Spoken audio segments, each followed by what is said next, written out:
విహారి, పద్మాక్షి అందరూ కూడా ఇంట్లోకి పరిగెత్తుకొని వచ్చేస్తారు. వచ్చి అలా చూసేసరికి ఒక్కసారిగా చూసి అందరూ షాక్ అవుతారు. లక్ష్మి అప్పుడే తేరుకొని చూసి సడన్గా చూసి షాక్ అవుతుంది. అప్పుడే అందరూ అలా చూస్తూ ఏంటే వీని చంపేశావా అని పద్మాక్షి అంటుంది. అప్పుడు లక్ష్మి అంటుంది, లేదమ్మా నేను చంపలేదమ్మా, తల మీద కొట్టానంతే అని అంటే, వాణ్ణి మళ్ళీ ఇంటికి పిలుచుకొని మళ్ళీ ఇలాంటి తతంగం చేశావన్నమాట అని అంటంతో, లేదమ్మా నిజం చెప్తున్నాను, నేను అలా చేయలేదమ్మా, నిజంగానమ్మా అని అంటూ చెప్తూ ఉంటే, ఏంటే ఎన్నిసార్లు అబద్ధాలు ఆడతావే నువ్వు అని అంబిక అంటుంది. పద్మాక్షి అంటుంది, నీ బతుకి ఇలాంటి పనులు కూడా చేస్తావా నువ్వు, మనుషుల్ని కూడా చంపేస్తావా అని పద్మాక్షి అంటుంది. నేను సత్య ప్రమాణకంగా చెప్తున్నానమ్మా, నేను చంపలేదు అని అంటూ ఉంటే, పోలీసులకి కంప్లైంట్ చేయండి, ఇది ఈరోజు వాణ్ణి చంపింది రేపు మనల్ని చంపుతుంది అని పద్మాక్షి అంటుంది. ఇక అప్పుడే అంబిక పోలీసులకు చెప్తానంటే విహారి యమున ఇలా అంటూ ఉంటారు. వద్దు, తను అలాంటి పని చేయదు, లక్ష్మి ఎప్పటికీ అలాంటి తప్పుడు పని చేయదు అని యమున అంటుంది. ఇక అప్పుడే విహారి కూడా, అవునత్తయ్య లక్ష్మి అలాంటి పని చేయదు అంటే, నువ్వు మాత్రం బాగా నమ్ముతావు విహారి తనని అని అంటూ ఉంటే, లేదత్తయ్య తను అలాంటిది కాదు, మీకు కూడా తెలుసు కదా అని అంటూ ఉంటే, మాకేంటి తెలిసింది, అసలు అది ఎలాంటిదో బాగా తెలుసు మాకు అని తిడుతూ ఉంటారు. ఇక అప్పుడే విహారి చాలా బాధపడుతూ లక్ష్మి వైపు చూస్తే, లక్ష్మి నేను కాదు అని సైగ చేస్తూ ఉంటుంది.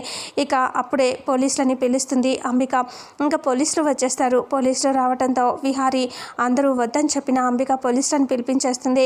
ఇక పోలీసుల కోసం అంబిక బయట వెయిట్ చేస్తూ ఉంటుంది. అంతలో పోలీసులు వచ్చి, ఇదే ఇల్లు పదండి అని లోపలికి వస్తూ ఉంటారు. అది చూసి ఒక్కసారిగా అంబిక, రండి రండి అని అంటే, ఎక్కడ అమ్మాయి అని అంటే, లోపలే ఉంది మేడం రండి అంటే, సరే అని చెప్పి లోపలికి వచ్చేసి, ఎవరు ఈ ఘనకార్యం చేసింది అని అంటూ పోలీస్ ఆఫీసర్ అడిగితే, ఇంకా అప్పుడే అదిగో తనే అని అంటూ చూపిస్తే, అప్పుడు లక్ష్మి ఏడుస్తూ నేను కాదు అని అంటూస్తుంది. నేను చంపలేదు, నిజంగా చెప్తున్నాను మేడం, నేను చంపలేదు అన్నంత మాత్రాన నమ్ముతామా, నువ్వు కాకుండా ఇంకెవరున్నారు ఇక్కడ, నువ్వే కదా అని అంటే, అప్పుడు లక్ష్మి అంటుంది, ఇంకా నేను మాత్రం చంపలేదు మేడం, నేను తల మీద కొట్టాను అంతే అంటే ఈ గది ఎవరిది అని అడిగితే, నాదే మేడం అంటే, మరి ఇక్కడ ఎవరున్నారు అంటే, తనే మేడం అని అంబిక అంటుంది.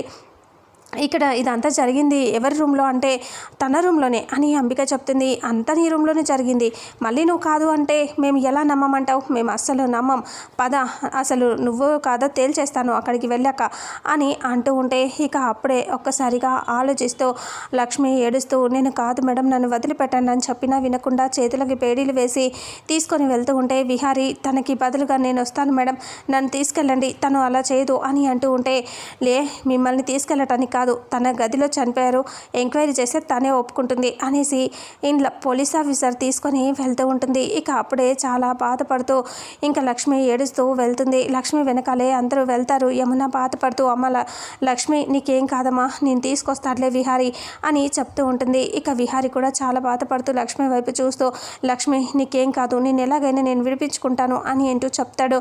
లక్ష్మిని కారులో ఎక్కించుకొని తీసుకొని వెళ్ళిపోతారు. సహస్ర వాళ్ళు చాలా హ్యాపీగా ఫీల్ అవుతుంది. సహస్ర ఇలా అనుకుంటుంది, దీన్ని ఇలాగే మొత్తం అందులోనే యావజ్జీవ కారాగార శిక్ష విధించేలా చేయాలి, అప్పుడు ఇది నా బావ దగ్గరికి రాదు, నేను మా బావ కలిసిపోయి సంతోషంగా ఉంటాం అని అనుకుంటూ ఆలోచిస్తూ ఉంటుంది సహస్ర. అలా లక్ష్మిని తీసుకొని పోలీసులు వెళ్ళిపోతూ ఉంటారు.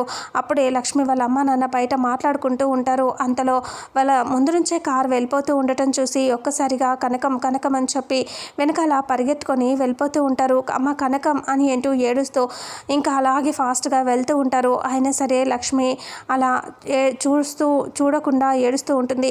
అప్పుడు లక్ష్మి వాళ్ళ అమ్మ నాన్న చాలా దూరం పరిగెట్టుకొని వచ్చేసరికి సడన్గా చూసి వాళ్ళ అమ్మ నాన్న ఒక్కసారిగా బాధపడుతూ ఇలా అనుకుంటూ ఉంటారు, అయ్యో మన కనకమండి అని అంటూ చాలా దూరం పరిగెడితే పోలీసులు వాళ్ళు చూసి ఇంకా ఆపుతారు. ఆపిన తర్వాత వాళ్ళు అక్కడికి పరిగెత్తుకొని వస్తే లక్ష్మి కారులో నుంచి దిగి ఏడుస్తూ ఉంటుంది. అమ్మ కనకం ఏంటమ్మా నీకు పరిస్థితి ఏంటి అని వాళ్ళ అమ్మ నాన్న ఏడుస్తూ ఉంటారు. మీ అమ్మాయి మర్డర్ చేసింది అని చెప్పగానే, మా అమ్మాయి మర్డర్ చేయటం ఏంటండి, మా అమ్మాయి ఎప్పటికీ ఇలాంటి తప్పుడు పని చేయదండి అని అంటూ ఇలా చెప్తూ ఉంటాడు. ఆదికేశవులు వాళ్ళు, ఇంకా లేదు మీ అమ్మాయి చేసింది, ఇంకెవరైనా చేస్తారా అంటే, లేదు మేడం మీరు తప్పుగా అనుకుంటున్నారంటే, అంటే మేము తప్పు చేస్తున్నామా అంటే, లేదు మేడం మీరు తప్పు చేస్తున్నారు అన్నట్లే, మీరు ఇలా తప్పుగా అనుకోవద్దు, మా అమ్మాయి తప్పు చేయదు మేడం అని అంటూ ఉంటే, ఇక అప్పుడే సరే సరే ఫస్ట్ పోలీస్ స్టేషన్కి తీసుకెళ్ళనివ్వండి అంటే, మేడం అవసరమైతే నన్ను తీసుకెళ్ళండి అని ఆదికేశవులు అంటూ ఉంటే, మిమ్మల్ని అందరిని తీసుకెళ్ళటానికి నేను కాంట్రాక్ట్ ఏమైనా పట్టుకున్నానా,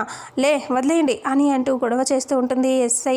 ఇక అంతలో విహారీ కూడా వచ్చేస్తాడు. ఇక విహారీ ఇలా చెప్తూ ఉంటాడు, మేడం వదిలిపెట్టండి అని అంటూ ఉన్నా సరే విడవకుండా తనని మళ్ళీ జీప్లో ఎక్కించుకొని తీసుకొని వెళ్ళిపోతూ ఉంటారు. మావయ్య మీరు ఉండండి మావయ్య అని విహారీ వాళ్ళని ఓదారుస్తూ ఇలా చెప్తాడు. మావయ్య ఏం కాదు, కనకంని నేను తీసుకొస్తాను మావయ్య అంటే, అసలు పదండి స్టేషన్కి వెళ్దామని విహారీ అంటే, సరే అని చెప్పి అలా స్టేషన్కి బయలుదేరుతారు. ఆ తర్వాత విహారీ చాలా టెన్షన్ పడుతూ ఉంటాడు.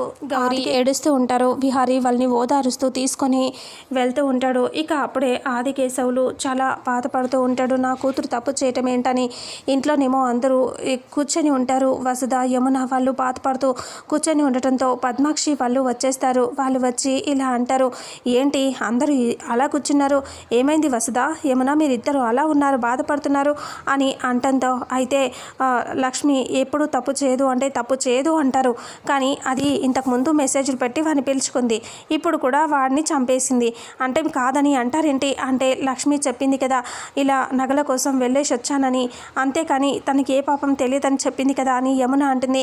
మీరు బాగానే నమ్ముతారు దాన్ని అని పద్మాక్షి తిడుతుంది.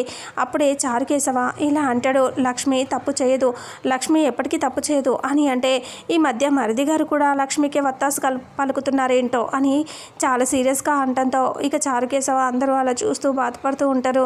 వీళ్ళు మాత్రం కోపంగా ఉంటారు. దాన్ని ఇంట్లో పెట్టుకోవద్దు అంటే వినట్లేదు, అది ఎప్పుడేం కొంప ముంచుతుందో తెలియట్లేదు అని తిడుతూ ఉంటే, ఇక అప్పుడే ఆదికేశవులు అలాగే వాళ్ళేమో కారులో వెళ్తూ ఉంటారు. ఇక్కడ ఇంట్లో గొడవ పడుతూ ఉంటారు. ఆదికేశవులు గౌరీ బాధపడుతూ ఉంటే విహారికి వెంటనే యమున ఫోన్ చేస్తుంది. ఇక ఫోన్ చేసి ఇలా చెప్తుంది, విహారీ నాన్న విహారీ లక్ష్మిని తీసుకురా నాన్న, తను ఏ తప్పు చేయదంటే, సరేనమ్మా నేను తీసుకొస్తాను, లక్ష్మికి ఏ పాపం తెలియదు, నేను తనని తీసుకొస్తానులే అని అంటంతో సరే అని చెప్పేసి ఇక ఫోన్ పెట్టేస్తాడు. నేను స్టేషన్కి వెళ్తున్నానని చెప్పేసి ఇక అప్పుడే స్టేషన్లోకి విహారీ వాళ్ళ అందరూ కూడా ఎంటర్ అయిపోతారు. ఇక పోలీసుల ముందు విహారీ వెనకాల కారులో నుంచి దిగుతారు. దిగిన తర్వాత ఇక ఆదికేశవులు గౌరీ పరిగెత్తుకొని వెళ్ళిపోయి, అమ్మ నా కూతురు ఏ తప్పు చేయదమ్మా వదిలిపెట్టండమ్మా అంటే, ఎంక్వైరీలో బయటపడుతుందని చెప్పాను కదా, మీరందరూ ఎందుకు డిస్టర్బ్ చేస్తున్నారు పోండి అని అంటూ తిడుతుంది. ఇక అప్పుడే విహారీ కూడా ఇలా అంటాడు, మేడం కావాలంటే నేను ఎంక్వైరీ చేసుకోండి, తనని బయట ఉంచండి అంటే, అలా ఎలా ఉంచాలి, అస్సలు కుదరదు అని అంటూ తిట్టేసరికి సరే అని చెప్పేసి ఇంకా విహారీ అలా చూస్తూ బాధపడుతూ ఉంటాడు. ఇక అమ్మ అమ్మ అని చెప్పి లక్ష్మి ఏడుస్తూ ఉంటుంది. పదవే అని అంటూ చేయి చేసుకోబోతుంది. మేడం మీరు తన మీద చేయి చేసుకోవటానికి కుదరదు, మీకు ఎవరిచ్చారు రైట్ అని అంటే చంప మీద కొడుతుంది లక్ష్మిని. ఎస్ఐ కొట్టేసరికి, మేడం కొట్టొద్దని చెప్పాను కదా అంటే, కొట్టొద్దా నువ్వు చెప్తావా నాకు అని మళ్ళీ కొడుతుంది. కొట్టేసరికి ఇక అని చెప్పి విహారీ చెయ్యెత్తుతాడు ఎస్ఐ మీదకి. ఇక చాలా సీరియస్గా చూసుకుంటూ ఉంటారు. లక్ష్మి ఏడుస్తూ ఉంటుంది. ఇక తీసుకెళ్ళండి దీన్ని అని అంటూ ఎస్ఐ అంటూ ఉంటుంది. ఇక విహారీ కూడా చాలా సీరియస్గా అలా చూస్తూ ఉంటాడు. ఇక ఆదికేశవులు నా కూతుర్ని వదిలిపెట్టనమ్మా ప్లీజ్ అని బతిమలాడుతూ ఉంటాడు, ఏడుస్తూ ఉంటాడు.